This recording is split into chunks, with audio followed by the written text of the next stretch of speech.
Real life চ্যানেলের নতুন আরেকটা ভিডিওতে আপনাদের স্বাগতম। আমরা আগের ভিডিওতে দেখাইছি গিমা কলমি কিভাবে চাষ করে। আমরা এমনি শর্ট ভিডিওতে আপনাদের ডেইলি আপডেট দেখাইছি কয়দিনের হয়েছে। এখন আপনাদের এই যে দেখাইতেছি 8 দিনের গিমা কলমি শাক কথায় সাইজ হয়েছে।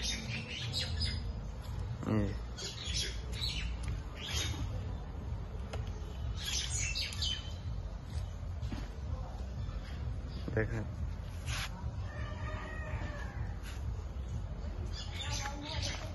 ভালো সাইজ হয়েছে। আমরা এটার ভিতরে সার প্রয়োগ করি নাই।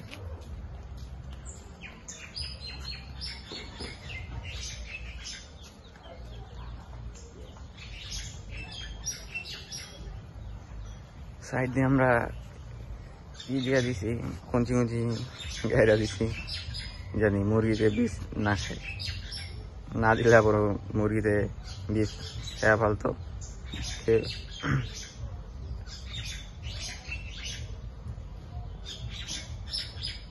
আপনারা দেখছেন জিগব্যাট ওষুধ একমি কোম্পানির। এই জিগব্যাট ওষুধ খরগোশকে খাওয়ালে কি কি উপকারিতা হয় এটাই বলবো আপনাদের। জিগব্যাট খাওয়ালে খরগোশের শরীরের লোম পড়া বন্ধ হয়ে যায়। যদি লোম পড়ে, খরগোশ বাচ্চা দিতে দিতে বাচ্চার হার যদি কমিয়ে দেয়, তাহলে এই জিগব্যাট খাওয়ালে বাচ্চার হার বেড়ে যাবে। আর এই জিগব্যাট খাওয়ালে জিঙ্কের ঘাটতি পূরণ হবে। এই জিগব্যাট খাওয়ালে আরো অনেক উপকারিতা আছে। আপনারা এই জিগব্যাট খাওয়াতে পারেন।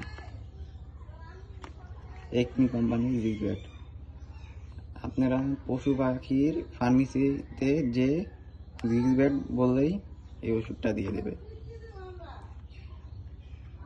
এই যে দেখছেন।